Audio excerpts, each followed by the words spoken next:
Assalamualaikum warahmatullahi wabarakatuh. Perkenalkan, kami kelompok 9 mahasiswa PBG Prajabatan Gelombang 1 Universitas Jember akan sedikit bercerita tentang praktik baik atau best practice menggunakan metode START terkait pengalaman mengatasi permasalahan siswa dalam pembelajaran. Apa itu metode START? Metode START adalah kependekan dari Situation, Task, Action, and Result, atau bisa kita sebutkan sebagai situasi, tantangan, aksi, refleksi hasil dan dampak. Kegiatan praktik baik ini dilaksanakan di SDN Gebang 04 Jember, Jalan Kasuari 1 nomor 40 Kedaung Kidul, Kelurahan Gebang, Kecamatan Patrang, Kabupaten Jember. Kegiatan ini dilaksanakan pada tanggal 2 Desember 2022 bertepatan dengan pelaksanaan praktik pembelajaran terbimbing siklus kedua. Adapun tujuan yang ingin dicapai adalah siswa dapat mengembangkan kemampuan berpikir kritis dan lebih aktif dalam pembelajaran.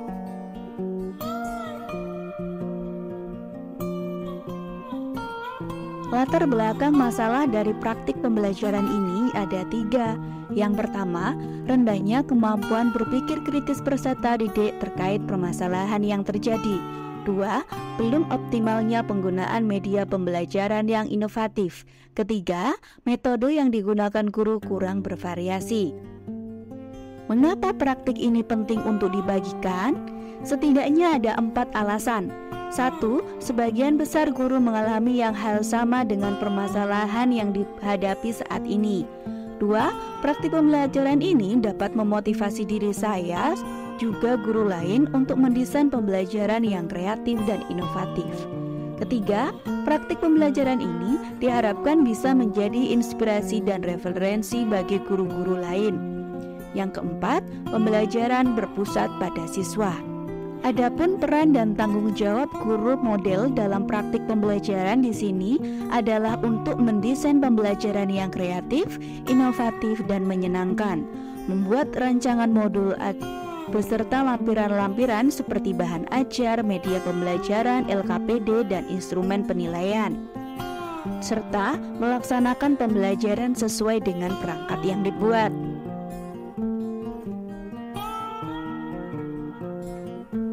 Tantangan yang dihadapi dalam kegiatan praktik ini yaitu kesiapan peserta didik dalam proses pembelajaran, kemampuan peserta didik dalam memahami materi dan mempresentasikan hasil diskusi, serta keaktifan peserta didik dalam pembelajaran baik secara mandiri maupun secara kelompok. Adapun pihak-pihak yang terlibat ada 5, yaitu pertama, guru, kedua, peserta didik, ketiga, dosen pembimbing lapangan dan guru pamong, yang keempat, kepala sekolah, dan yang terakhir adalah rekan-rekan mahasiswa.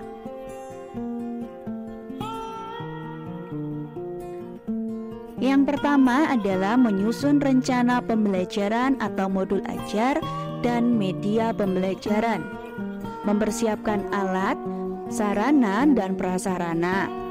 Kemudian, menyusun instrumen penilaian untuk menilai semua indikator secara menyeluruh, baik kognitif, afektif, dan psikomotor. Strategi yang digunakan adalah Student Active Learning dengan menggunakan model pembelajaran berbasis masalah atau Problem Based Learning, di mana model pembelajaran ini adalah model pembelajaran yang direkomendasikan dalam kurikulum Merdeka. Sedangkan metode yang digunakan adalah metode diskusi secara berkelompok. Pelaksanaan pembelajaran ini menggunakan model pembelajaran berbasis masalah atau PBL dengan sintak pembelajaran yang meliputi orientasi pada masalah, mengorganisasikan peserta didik, membimbing penyelidikan kelompok, mengembangkan dan menyajikan hasil karya, serta menganalisis dan mengevaluasi proses pemecahan masalah.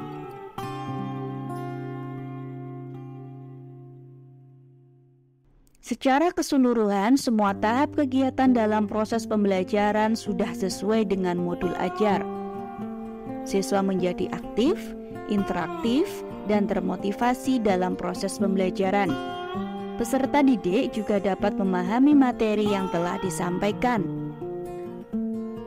Peserta didik terlihat antusias saat proses pembelajaran berlangsung. Motivasi belajar siswa meningkat, dan pada saat diskusi dan presentasi terjadi peningkatan kemampuan siswa dalam berkomunikasi dengan siswa yang lain. Respon kepala sekolah sangat positif, mendukung penuh atas kegiatan pembelajaran yang dilakukan. Guru Pamo memberikan dukungan penuh atas kegiatan pembelajaran, dan teman mahasiswa PPL lain juga memberikan respon yang positif. Faktor keberhasilannya adalah dukungan dari kepala sekolah serta dukungan dari teman-teman mahasiswa PPL yang lain. Sedangkan ketidakberhasilannya bisa dari segi suara saat pendokumentasian, sehingga menyebabkan hasil praktik baik ini kurang dapat teramati dengan baik.